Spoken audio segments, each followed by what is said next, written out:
Chapter 5 of The Butterfly Lion by Michael Morpurgo is called Running Free. It was the best year of Bertie's young life, but when it ended more painfully he could ever have imagined. He had always known that one day when he was older he would have to go away to school, but he had thought and hoped it would not be for a long time yet. He simply put it out of his mind. His father had just returned home from Johannesburg after his yearly business trip. He broke the news at supper that first evening. Bertie knew there was something in the wind. His mother had been sad again in recent days. Not sick, just strangely sad. She wouldn't look him in the eye, and she winced whenever he tried to smile at him. The lion had just lain down beside him, his head warm on Bertie's feet, when his father cleared his throat and began. It was going to be a lecture. Bertie had had them before, often enough, about manners, about being truthful, about the danger of leaving the compound. "You'll be 8, Bertie," he said, "and your mother and I have been doing some thinking. A boy needs a proper education, a good school. Well, we found just the right place for you, a school near Salisbury in England. Your Uncle George and Auntie Melanie live nearby and have promised to look after you in the holidays and to visit you from time to time. They'll be father and mother to you for a while. You'll get on with them good enough. I'm sure you will. They are fine, good people. So you'll be off on a ship to England in July. Your mother will accompany you. She will spend the summer with you in Salisbury, and after that she's taken you to school in September. Then she'll return here to the farm. It's all arranged." As his heart filled with a terrible dread, all Bertie could think of was what the white lion. "But the lion!" he cried. "What about the lion?" "I'm afraid there's something else I have to tell you," his father said, looking across at Bertie's mother. He took in a deep breath. And then he told him. He told him that he'd met a man whilst he was in Johannesburg, a Frenchman, a circus owner from France. He was over in Africa looking for lions and elephants to buy for his circus.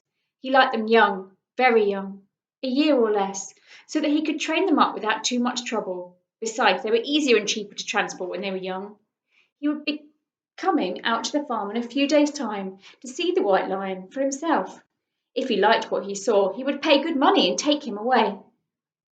It was the only time in his life Bertie had ever shouted at his father, "No! No, you can't!"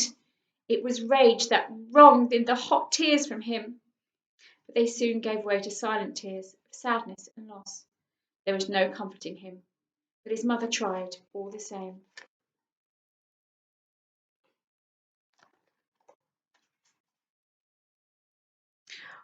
"We can't keep him here forever, Bertie," she said. "We've always known that, didn't we? And you've seen how he stands up the fence gazing out into the field. You've seen him pacing up and down. But we can't just let him out. He'd be all on his own, no mother to protect him. He couldn't cope. He'd be dead in weeks. You know that." "But we can't send him to the circus. You can't," cried Bertie. "He'll be shut up behind bars. I promised him I would never do that. And they'll point at him. They'll laugh at him. He'd rather die. Any animals would." But he knew, as he looked across the table at them, it was hopeless, that their minds were quite made up. For Bertie, the betrayal was total. That night he made up his mind what had to be done. He waited until he heard his father's deep breathing next door. Then, with his white lion at his heels, he crept downstairs in his pyjamas, took down his father's rifle from the rack, and stepped out into the night. The compound gate yawned open noisily when he pushed it. But then they were out and running free. Bertie had no thought of the dangers around him, only that he must get as far from home as he could. The lion padded beside him, stopping every now and again to sniff the air. A clump of trees became a herd of elephants wandering towards them out of the dawn. Bertie ran for it. He ran and ran until his legs could run no more. As the sun came over and the field, he climbed to the top of the tree and sat down. The time had come. "Be wild now," he whispered. "You've got to be wild. Don't come home. Don't ever come home. They'll put you behind bars. Do you hear what I'm saying? All my life I'll think of you. I promise. I won't ever forget you." And he buried his head into the lion's neck and heard the greeting groan from deep inside him. He stood up. "I'm going now," he said. Don't follow me. Please don't follow me. And Bertie clambered down off and walked away. When he looked back, the lion was still sitting there watching him, but he had stood up, yawned, and stretched, licked his lips, and sprang down after him. Bertie shouted at him, but he kept coming. He threw sticks, he threw stones, nothing worked. The lion would stop. But then as soon as Bertie walked on, he simply followed at a safe distance. Go back, Bertie yelled, you silly, silly lion. I hate you, go back. But the lion kept loping after him, whatever he did, whatever he said. There was only one thing for it. He didn't want to do it, but he had to.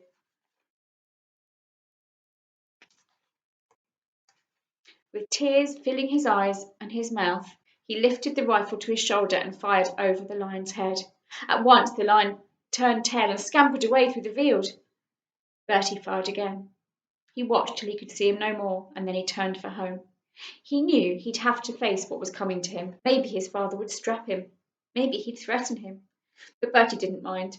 His lion would have a chance for freedom. Maybe not much of a one. Anything that was better than bars and whips of a circus. That's the end of that chapter. I hope you enjoyed.